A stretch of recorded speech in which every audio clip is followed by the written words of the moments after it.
Amperge Convida, com Heloísa Carpena.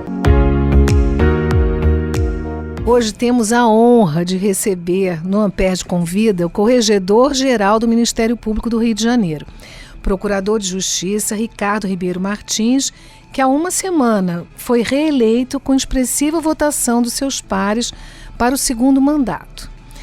Ricardo foi subcorregedor-geral em 2007, subprocurador-geral de Justiça de Assuntos Criminais e Direitos Humanos, foi corregedor-geral no biênio 22 e 24 e agora no próximo será o nosso corregedor. Foi membro eleito pelos promotores de justiça para o Conselho Superior por 2 vezes, é professor licenciado da Universidade Cândido Mendes, é professor da Emerge e da Escola de Direito da Amperge. A Corregedoria Geral é um órgão da administração superior do MP, encarregado da orientação e fiscalização das atividades funcionais e da conduta dos membros ministeriais. Vamos começar. Bom, primeiro, boa tarde, Ricardo. Muito obrigada por aceitar o nosso convite. Vamos começar falando do ponto de partida, né, desse trabalho tão importante. Independência e controle disciplinar. É possível conciliar esses dois vetores? Em primeiro lugar, agradecer o convite. É sempre uma honra estar presente e poder colaborar com qualquer iniciativa na nossa associação, ainda mais uma iniciativa que pode se estender à população em geral. Então é sempre uma honra, uma responsabilidade muito grande e fico muito grato pelo convite. Com certeza, Heloísa, esse é o grande desafio. Como você conciliar a independência funcional com a questão disciplinar e tudo mais. Eu parto sempre do seguinte princípio, e é um princípio que eu carrego assim, de forma muito rigorosa comigo mesmo. Nenhum promotor de justiça ou procurador de justiça pode sequer ser investigado, quanto mais punido, porque opinou desta ou daquela forma, se manifestou desta ou daquela forma. Acho que esse é um caminho muito perigoso. Ainda que eu possa até não concordar com a postura do colega, a postura do colega pode contrariar entendimentos jurisprudenciais dominantes, mas se ela não é teratológica, né, colocando num palavreado mais acessível, se ela não é monstruosa, absurda, né, e essa análise tem que ser feita com total isenção, ela tem que ser acatada e tem que ser respeitada. Até porque a gente não pode pautar a nossa conduta a partir de situações excepcionalíssimas. A minha realidade em quase 38 anos de Ministério Público e agora na Corregedoria é que essas coisas não acontecem. O que você vai ter, e isso é que é a riqueza da instituição, opiniões variadas. Desde aquelas discussões mais intensas sobre constitucionalidade ou não do uso da droga, né? Ou questões que envolvam direito de família, questões que envolvam situações das mais variadas. Eu acho que o promotor, o procurador de justiça, ele tem que ser respeitado e protegido até nas suas manifestações. O que não temos a opção, o promotor e o procurador não têm a opção de não fazer. A opção da omissão, a opção, ou então a opção teratológica, absurda, ou coisa do gênero. Mas principalmente a opção de não fazer. Não fui ao plantão porque entendi que a minha presença não era necessária. Não faça audiência. Não, resolvi que não vou mais fazer audiência porque, eu acho que... Não é por aí. Até a questão muito sensível que a gente vê nas procuradorias cíveis, até que reflete também no primeiro grau, mas a questão da não intervenção. Tudo isso eu acho que, se for fundamentado dentro de uma doutrina, dentro de um embasamento jurídico teórico razoável, tem que ser respeitado. Agora, o desafio é que eu acho que a independência funcional, hoje em dia, ela tem que ter compromisso com pautas institucionais. Sim. E aí você tem a questão da discussão da unidade, dos temas. Você tem, por exemplo, na corregedoria, a questão da resolutividade. Né? Não é opção ter... A minha independência funcional me leva a ter uma conduta meramente burocrática, reativa e inerte. Isso não é uma opção. Até porque isso é um tema de relevante, é um tema de relevante do ponto de vista institucional. Então, a omissão não é uma opção. Sim, essa ideia de independência funcional está em revisão, né? Em processo de revisão, pelo menos. Nós tivemos um episódio aqui no programa com o procurador Carlos Roberto Jatahy, nós falamos longamente sobre isso. Então, é um especialista remeto os ouvintes, exatamente, né? Remeto os ouvintes a esse episódio, e ele deixou bem claro isso, né? Também a sua posição. E você mencionou essa questão da presença e tudo. Deve ter tido alguma questão em relação à pandemia, ou pós-pandemia, né? Que nós tivemos um momento aí híbrido, e como é que está sendo esse retorno definitivo ao presencial? Esse é, com certeza, do ponto de vista até disciplinar, vamos dizer assim, e eu faço questão de dizer, trazendo a questão para o direito penal, que é a minha área de conforto, que a questão disciplinar, a punição, é sempre a última ratio na corregedoria, né? A gente não tem ali como alvo vigiar e punir, parafraseando o livro, né? Não é a nossa intenção. Então, quando eu falo do ponto de vista disciplinar, eu acho que eu quero dizer muito mais do ponto de vista da orientação. Com a pandemia, o mundo virtual aflorou, né? Os processos eletrônicos, eles já existiam muito antes da pandemia e tudo mais, mas a questão da modernidade e tudo mais, ela aflora porque todo mundo teve que ficar em casa, né? E aí surge a cultura do home office, que para muitas empresas é útil, para muitas empresas representa uma economia importante, né? Em suma, eu não discuto, mas o Ministério Público não é uma empresa, né? Ele tem objetivos claros, e o objetivo claro do Ministério Público é a defesa dos interesses da sociedade. Então não é razoável que a gente se afaste da sociedade. Porque quando você não vai ao seu órgão de execução, quando você dispensa a presença física a pretexto de uma possível modernidade, você está dizendo o seguinte: eu não faço mais o contato com a população. Sim, principalmente no interior, né? Mas muito mais no interior. As promotorias de atuação extrajudicial, essas precisam estar junto da população. Eu entendo que, e a Corregedoria entende isso, ninguém nega, que às vezes é muito mais confortável para o colega ele atuar nos processos, despachar nos seus processos em casa, porque a internet é melhor, o computador é melhor. A gente entende tudo isso, tem questões que são, né, estruturais, mas o bom senso tem que prevalecer, e ele tem que entender que a presença dele é importante, não só pelo contato que ele faz com a população. Porque olha só, se você fecha um comércio na pandemia, você só mostra para a população que você voltou se você abrir o comércio.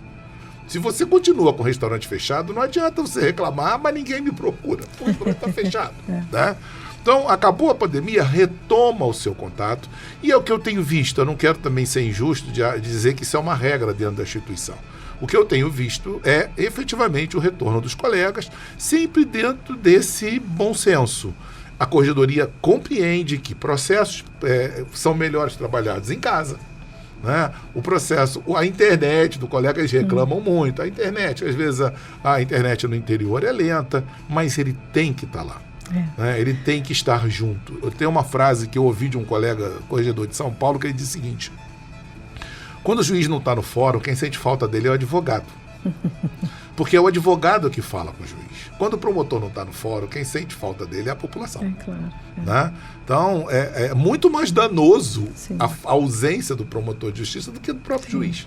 Né? A nossa quitanda tem que estar sempre aberta. Tem que estar sempre aberta. Como diz, eu acho que é o Hélio Gaspari, né? Eu só vou colocar aqui uma nota de rodapé, porque você falou de atuação extrajudicial, só para esclarecer que há promotores que atuam perante um juiz, né? Eles estão sempre ali junto naquela vara.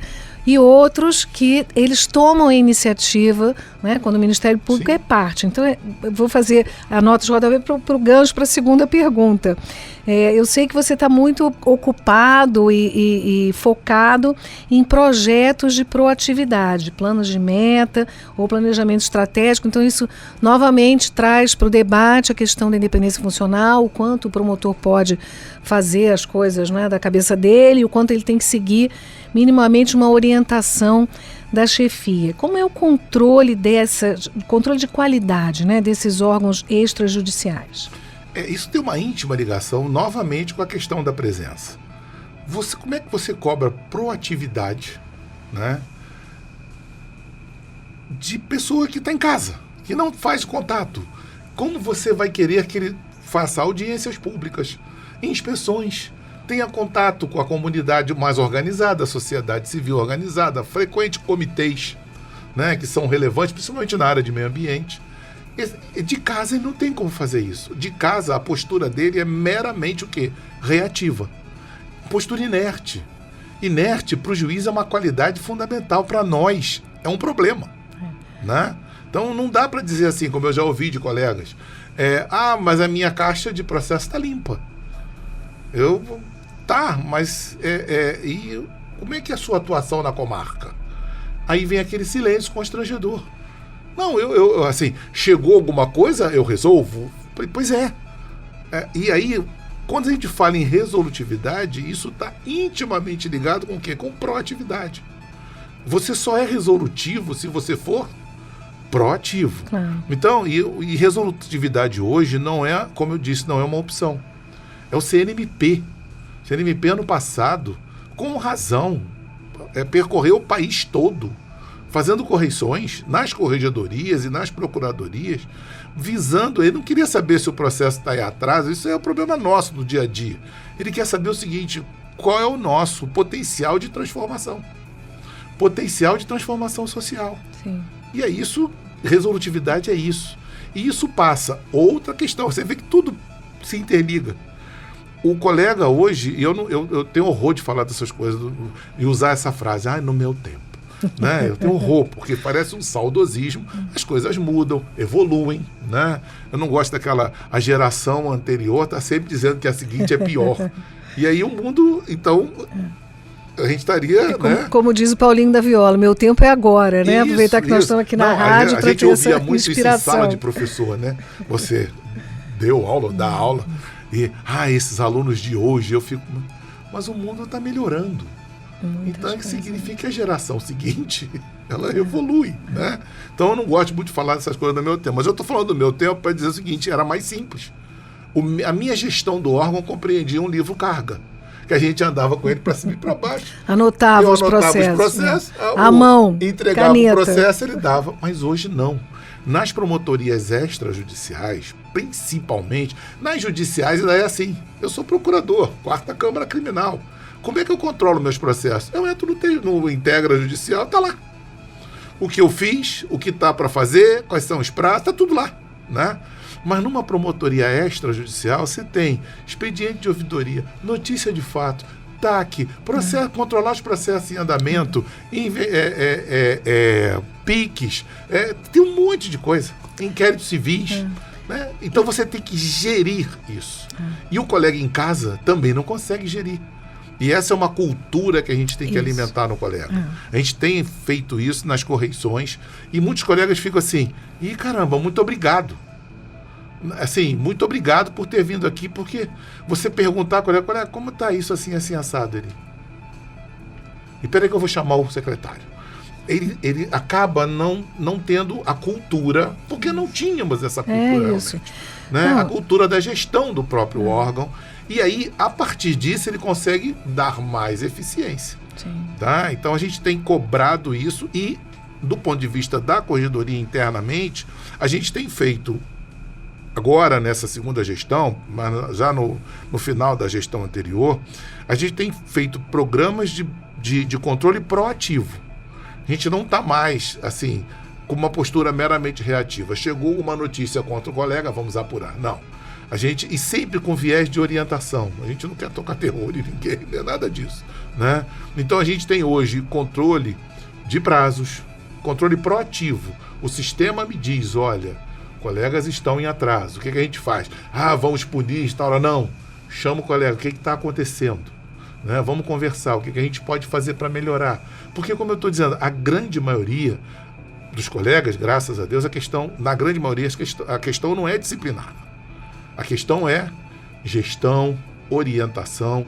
E muitas vezes o colega chega e diz assim, a minha promotoria está inviável. E aí isso, claro, gera até um contato com a sub de planejamento.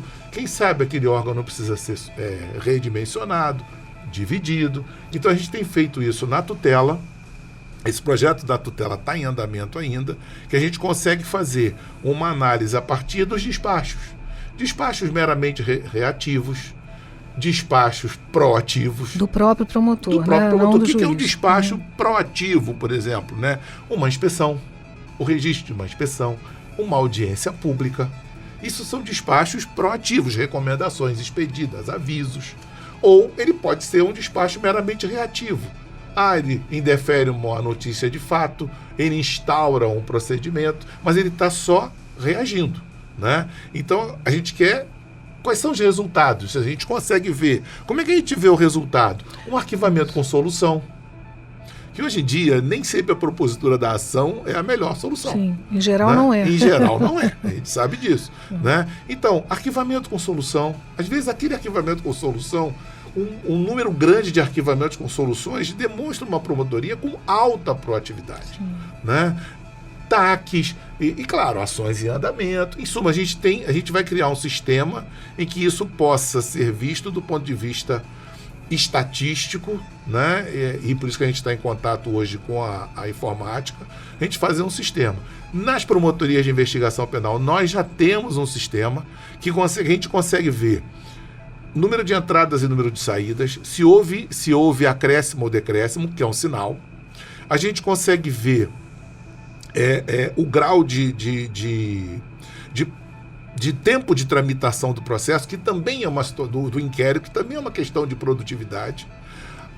E engraçado que nas PIPs a vida ficou um pouco mais fácil, porque hoje você tem conjuntos de promotorias com a mesma atribuição.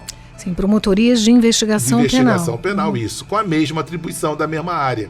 Então você pega, eu estou chutando aqui um exemplo, tá? Você pega a área de Bom Sucesso, Penha, Ramos e Olaria. Ali são 4, é aleatório, tá? O pessoal das promotorias de Penha, Bom Sucesso, foi o que veio aqui na minha mente, tá? Essas 4 têm a mesma atribuição, a mesma área, o mesmo perfil social, sim, as mesmas delegacias, ou seja, e aí você consegue ver, por exemplo, dentro dessas 4 promotorias, alguma fora da curva. A partir desses dados, por que aqui o índice de resolução é alto? Arquivamentos, denúncias, o tempo de tramitação é menor e aqui é maior. O que está acontecendo se o perfil é o mesmo? Aí, o que você faz nessa hora? Vai punir? Não, chama para conversar, firma conversa, vê o que está acontecendo, orienta, firma um acordo de resultados, como a gente chama, sim, e aí a gente acompanha e eu faço questão de participar dessa reunião dizendo o seguinte, isso aqui não é vigiar e punir, isso aqui é orientar. A gente quer ver a evolução do teu trabalho. E na maioria das vezes, esse acompanhamento vai gerando o quê? Bons frutos, bons resultados.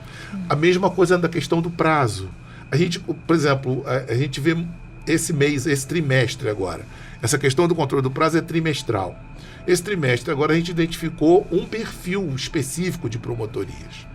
Então a gente já está vendo, esse perfil específico de promotorias está com um problema.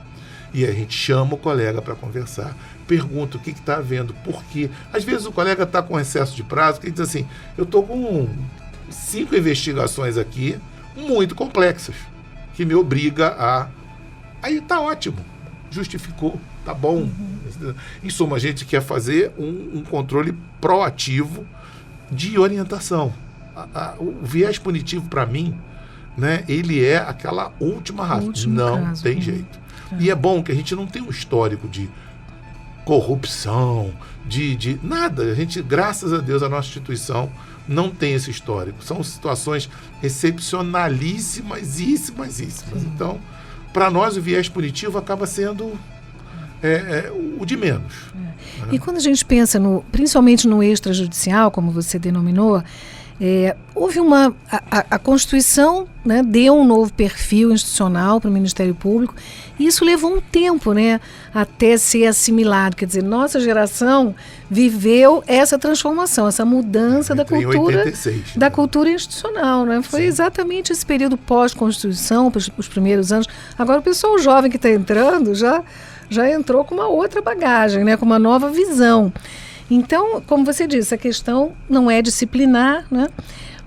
E você tem colhido bons resultados dessa postura, assim, não punitivista, como você disse, eu acho que é uma coisa extraordinária. Mas o que acontece, assim, concretamente com o promotor que não entrega a qualidade exigida ou esperada pela corregedoria? E, por outro lado, se ele tem uma boa performance, isso também há mecanismos de dar alguma retribuição ou reconhecimento a isso no momento de uma remoção, promoção?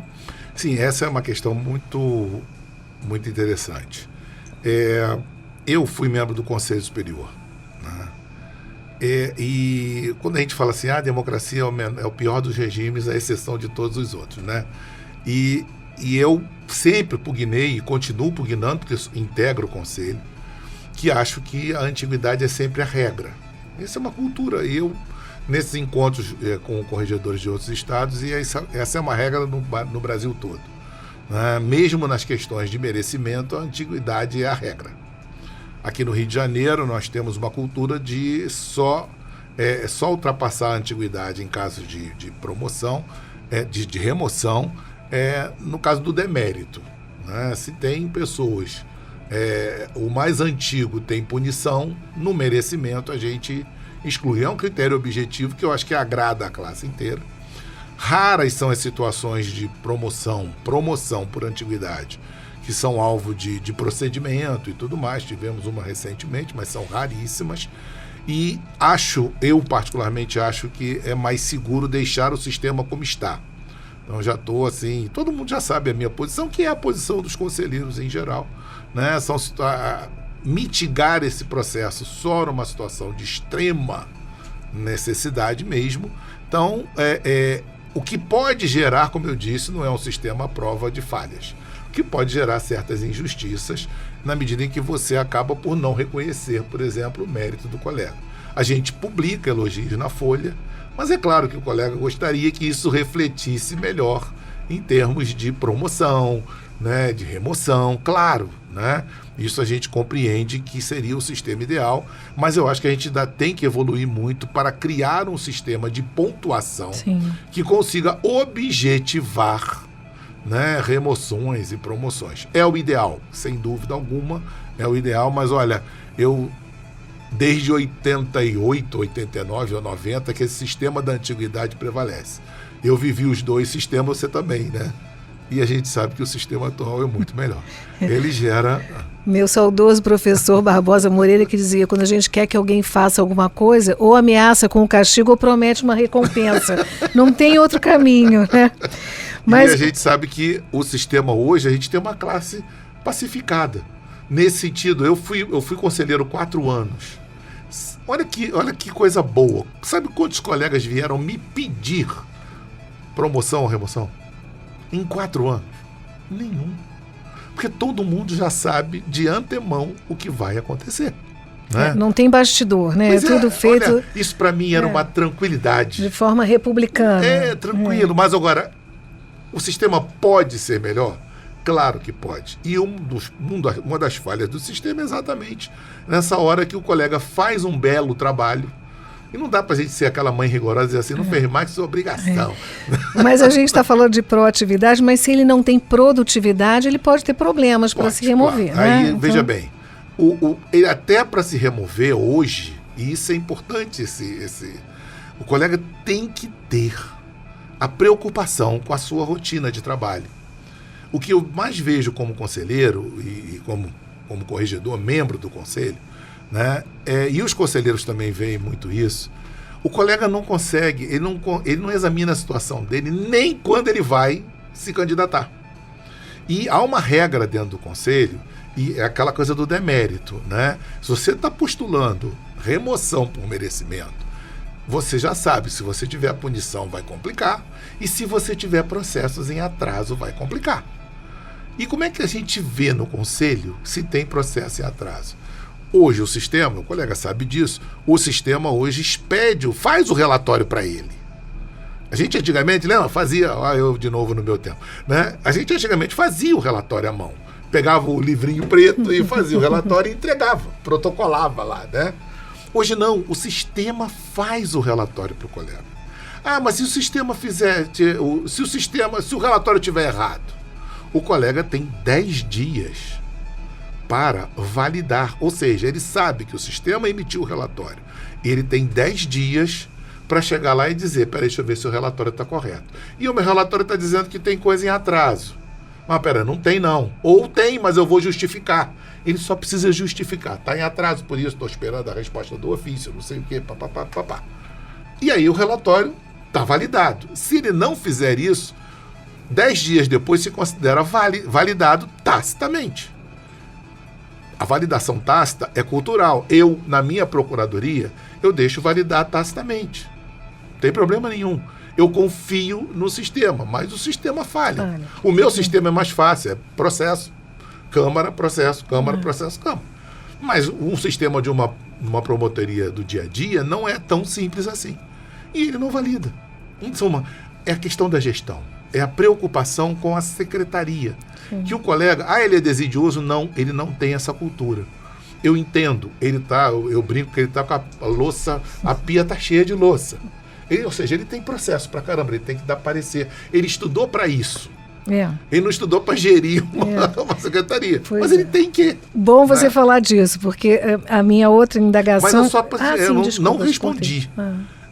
Esse colega vai ser acompanhado. E se ele não entender o assunto, aí a última rácio. Se ele não entende, se ele insiste que ele pode se omitir, se ele insiste em resolutividade é uma besteira, se ele insiste em não fazer, veja bem, assim, eu não estou nem cobrando o sucesso, porque às vezes o sucesso depende do quê? Um TAC depende do cumprimento. Né? Uma ação, então, nossa senhora, né? Às vezes ele fez várias reuniões com o Conselho Tutelar, mas a coisa não se modificou, ele está tentando. Ótimo, eu não estou cobrando a efetiva transformação social, porque isso também é difícil de ser palpável. Conseguimos reduzir o índice de abandono escolar, é difícil. Mas, pelo menos, ele demonstre, olha, eu estou fazendo. Se ele não fizer, aí a independência funcional dele não vale para omissão. Claro. E aí, se ele está se omitindo, se ele sabe o que ele precisa fazer e ele está se omitindo, aí a questão disciplinar. Né? E ainda, olha, mesmo durante a questão disciplinar, temos acordo de não persecução, temos uma série de alternativas hoje até redundar na punição. Sim. Tá? O que eu ia dizendo é que o corregedor, uma função importantíssima, né, da corregedoria, preside a comissão de estágio confirmatório e participa do vitaliciamento dos novos promotores. Então o promotor ingressa, né, através do concurso de provas e títulos, ingressa na carreira, mas ele só é confirmado 2 anos após e é feito um acompanhamento. Você estava falando dos relatórios, estou me lembrando, fazendo os relatórios estatísticos para entregar à corregedoria. Então me conta como é esse processo e como é que é essa moçada que está entrando. Esse processo hoje é uma parceria que a gente faz com a corregedoria preside, mas o processo é feito com auxílio luxuosíssimo, né? Auxílio não, parceria do IERB, né? O IERB, ele tem para si toda a responsabilidade técnica. É o nosso Instituto de Educação, Roberto Bernardi Barroso. Né? É a escola de governo, do Ministério Público. Mesmo. E aí a nossa escola do Ministério Público, e é ela que promove os cursos da área técnica. Né? O colega precisa ser apresentado à instituição. Ninguém aprende Ministério Público na faculdade. Né? A gente não aprende. Né?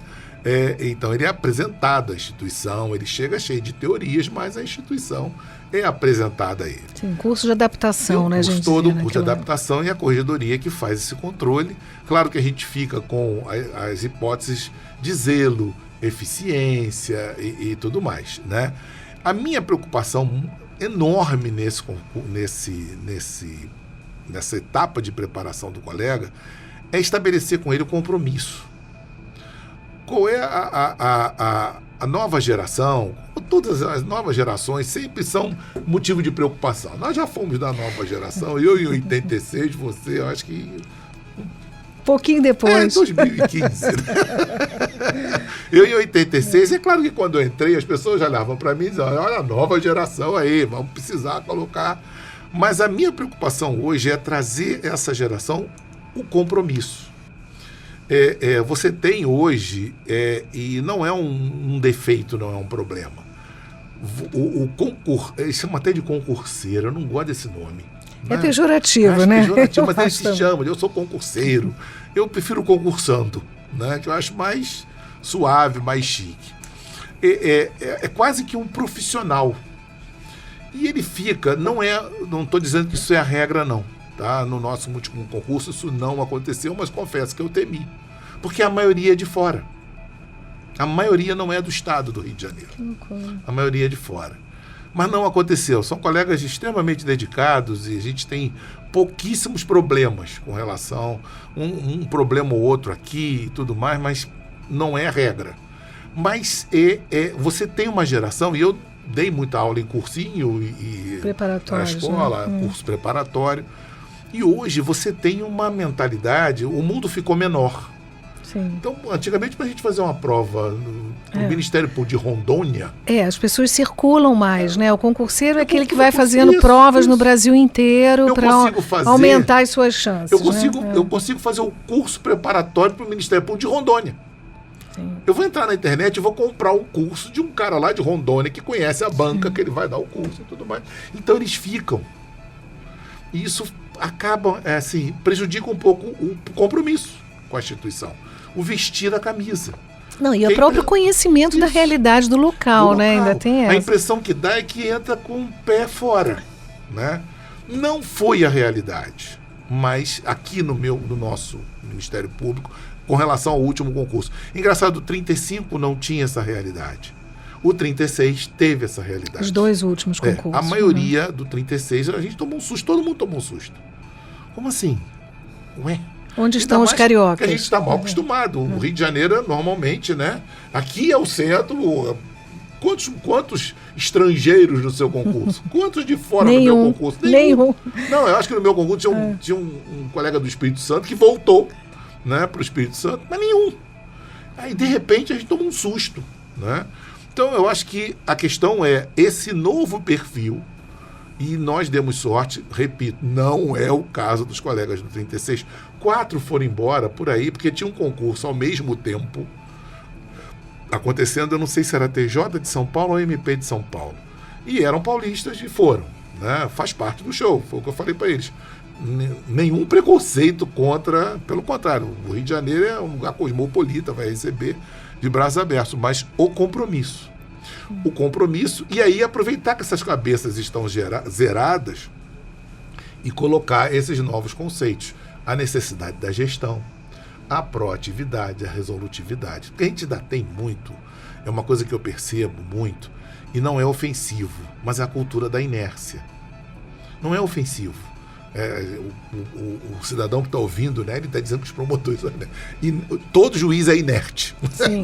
Isso não é ofensa. Não age se não provocado. Isso é uma regra do processo. Isso é uma regra. O juiz não vai buscar problema. Uma lei, é lei. Então, quando você diz para um juiz que ele é inerte, ele vai dizer, muito obrigado, Nem todos são inertes, né? Tem isso. Não, mas ele, em via de regra, ele vai agradecer. Se você estiver ofendendo ele, você não vai conseguir. Mas a gente tinha muito essa cultura da inércia. Eu fui promotor de vara criminal.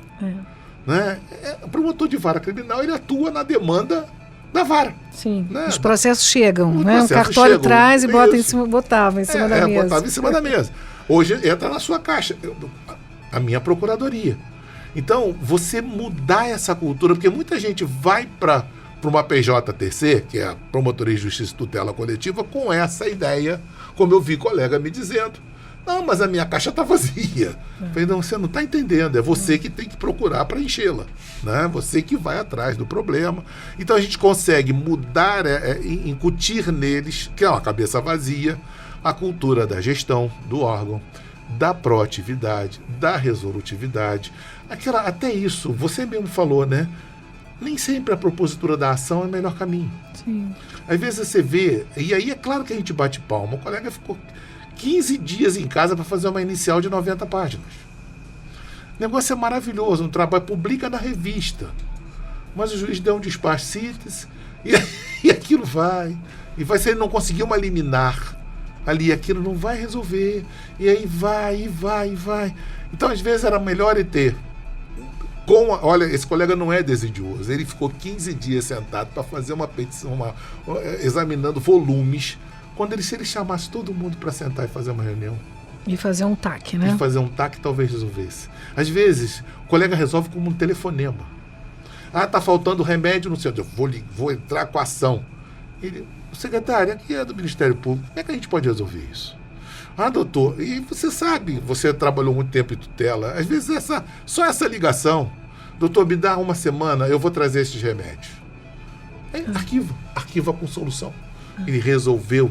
Então, você trazer essa mentalidade para esse colega, né? E eu só tenho tido alegrias aí com os 2 últimos concursos, e principalmente com esse último que me deixou meio desconfiado, né? Eu falei, o que vai acontecer? E, na verdade, não aconteceu, né? O que a gente temia e tudo mais. Maravilha. Eu vou encerrar agradecendo novamente a sua presença aqui conosco, te parabenizando e desejando muito sucesso no seu novo biênio que vai se iniciar em breve, e convidando os ouvintes a acompanharem o podcast. Toda terça-feira um novo episódio está disponível no site da Rádio Roquete Pinto, no site da Amperge e no Spotify. Se você gostou, comenta lá no nosso Instagram e dá 5 estrelas. Amperge Convida, com Heloísa Carpena.